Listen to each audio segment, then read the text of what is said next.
hey, it was a nice job. Anyway, doesn't matter. Hey, folks, we're going to bring in our first guest right now. He's from Olsen Custom Farms in Hendricks, Minnesota. Please join me in welcoming Chad Olsen.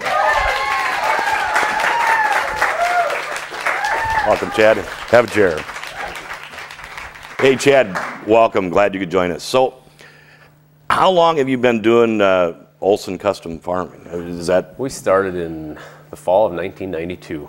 92. Well, that's quite a while. That'll be. It's 20 years. 20 years. Oh, that's a bunch. So, what made you decide to get into custom farming and harvesting? When I started farming, I started milking cows, and I milked in an old barn for 4 years. Built my own new barn, remodeled barn on a farm that I'd bought. 63 days into that deal, the barn burnt down. I lost the barn. Oh, I lost all the cows, and at that time I only had 200 acres to farm, and I needed a way to generate some income. So I bought a combine. I couldn't justify owning a combine for that few acres. For 200 acres, right? 200 acres. So I had a couple neighbors that said they would hire me if I bought a combine. And that's kind of how it started. Oh, sure. So what have you grown into? How many combines and employees and that you have now? Well, it started with a one-man show, just myself. And as of today, we've got 65 combines and, 50 to 60 employees. Wow. That's a bunch. So are your employees, are most of them from the Hendricks area there, or they come from all over? We have 20 to 25 that are local people. A lot of them have been with us for over 10 years. And we use foreign help. We use some South Africans. Oh, really? They're here for 9 months out of the year. So this past year we've had 30 guys from South Africa here this past year, and they stay for 9 months out of the year. So they know our type of farming or whatever? Or they pick it up quick enough? It's a lot easier to get somebody that doesn't know how to do it my way. If I hire somebody like you that have been farming for 30 years, I can't break your bad habits. I can teach these guys to do it the way I want to do it. Oh, I like that. I like that.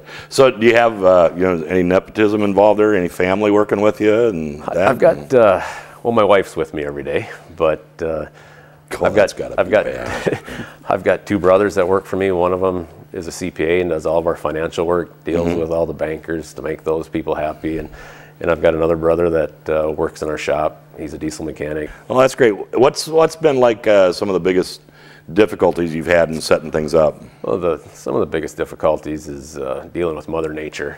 We travel to Oklahoma and Texas, and we'll get there, and we've had years where we've sat for 20 to 25 days and can't turn a wheel, because of the rain. That's tough to do. It's tough to keep everybody happy when it's raining, when we can't work. Another thing is help. A lot of young help miss their girlfriends, they miss their mothers, and they want to go home. So that's kind of when we started using foreign help. If they go home, it's a long plane ride home, and they got to pay their own way home. Right. So I'm assuming you make the big sweep every spring or fall, and you take your family along with you. Yeah, I've got 5 kids, and they all travel with us. We'll leave as soon as school's out. We generally leave the farm when we're done planting. So end of May, we head to Oklahoma is where we catch up with the harvest, and I think my wife and kids enjoy it more than I do. They get to travel all summer. Really? Oh. They'll do swimming lessons in Oklahoma, or they've got something different in each town. I've met friends along the way, so they enjoy it.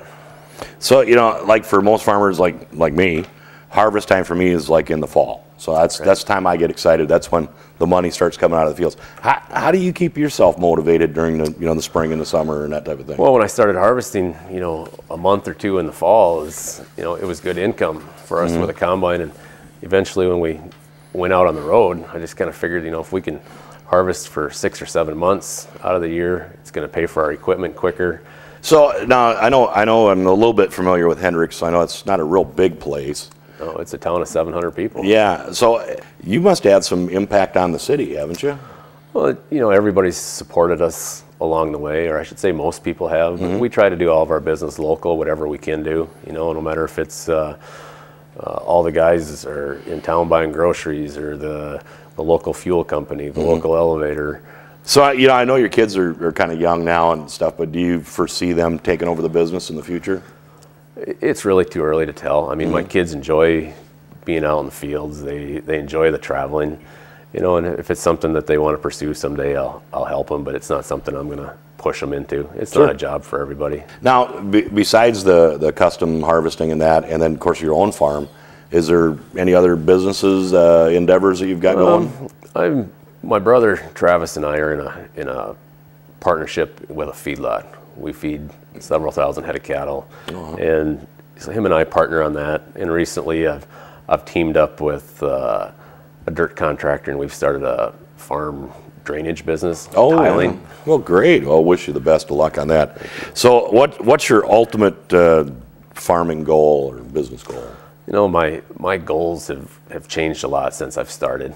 You know, my first ultimate goal was always to be profitable and make money. But I'd say today is, you know, if I can be fair with everybody, if I can be fair with my landlords so they're making money, if I can be fair with all the people I buy inputs from so they're making money, I guess that's really my goal right now. Really want to thank you for stopping by and kind of filling us in on Olsen Custom Farming.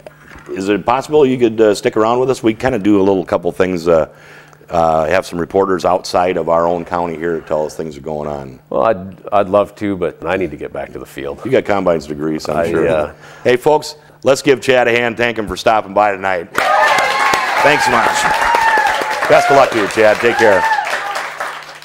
Well, folks, right now, we're going to take a look from one of our reporters outside Sweet Swine County and see what's going on.